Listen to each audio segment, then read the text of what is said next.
G'day and welcome back to Down the Shed with Byron and the VY Commodore project. Now today, just replacing the rocker cover gaskets and thought I'd share how we do it. Tools for the job, flat blade screwdriver, a couple of sockets. So you need 10mm, 3/8 and about a 1/2 inch or 13mm. 3/8 drive is a very handy tool to have. I've got a little kit here off eBay, the cheapest one I could find, but that's the part number. We'll find out if they work. Some brake clean, a bit of rubber grease, and a few rags. So what I'm going to do first is give the area a bit of a general clean before we go removing any of these rocker covers, just so we don't drop any debris in there. Now you can do this by giving this a quick pressure clean or a hose off. I'm going to use the compressor.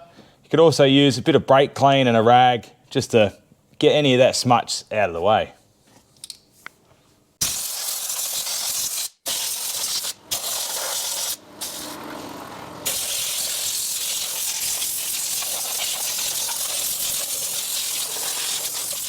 Now with that all cleaned up, I'm going to move on to removing the air intake just so it gives us better access to the passenger side. Now you don't have to remove this, but just to make it easier, we'll remove the clamp off the throttle body and then we'll just unclip the filter housing. Just take that air sensor off, disconnect the airflow meter,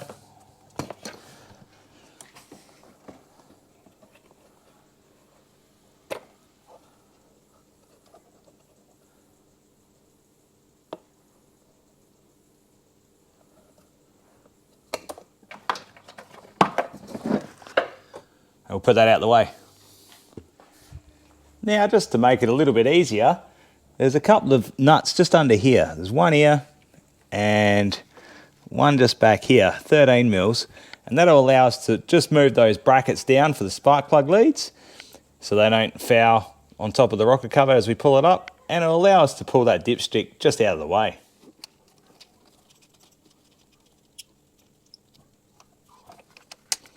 Now we have a bit more room to access the 6 bolts we need to undo to remove the rocker cover. So we'll go ahead and do that now.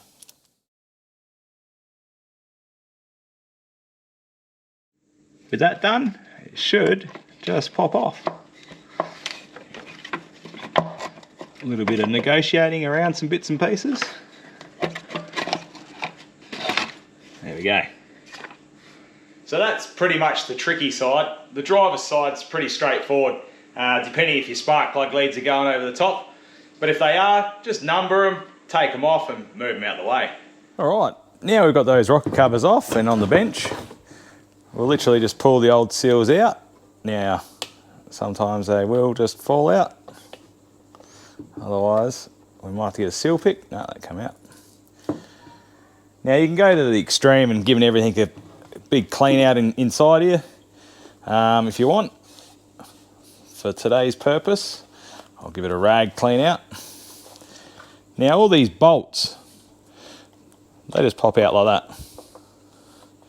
Now there's that little rubber section that you can replace as well, and I'll show you that in the kit I brought. The next thing I've done, I've just sprayed a bit of brake clean down where the seal actually goes and given that a wipe out.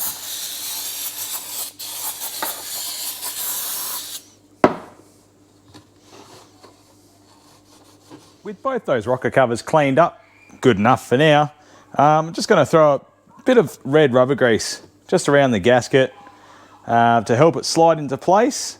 Not too much, just a thin smear across the whole gasket. Now with that all lubed up, we can refit it. Now you'll see a little tab here, and that lines up with one of the tabs in the rocker cover. So we'll just start with that point there and work our way around. Now with that back into place, just make sure it's got a good seal. Oh, you know what I mean, like good seat in there. We'll move on to those little rubber grommets. So with the little rubber seals, what I'm doing, I'm just lubing them up with whatever I've got left on my hand, sliding them back over the bolt, and then we'll push them back into place. Now we'll do that for the rest of them. Now with a clean rag, just go around the top of the cylinder head and give that area a wipe off, clean up before you put the rocker cover back on. Now if you end up having dramas of that seal trying to pop its way out, just put a little bit more extra rubber grease or grease in that area and try and hold it in place. And because I've got you guys on video, this will make a liar out of me. Let's try and wriggle it into place.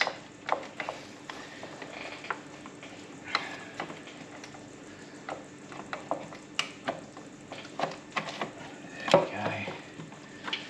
Now let's just double check our seals still on. Run your hand underneath. Feels good to me. Alright, now we'll just get one or two of these bolts just started by hand. Now we've got one or two started, we'll just slowly do those up. Now you can't really over tighten, you can over tighten them, but you basically, that's it, firm. They'll bottom out because they got that little crush tube on them. So just start in the middle and work your way out. Now we'll just reinstall those little brackets to hold the spark plug leads on and the dipstick in place.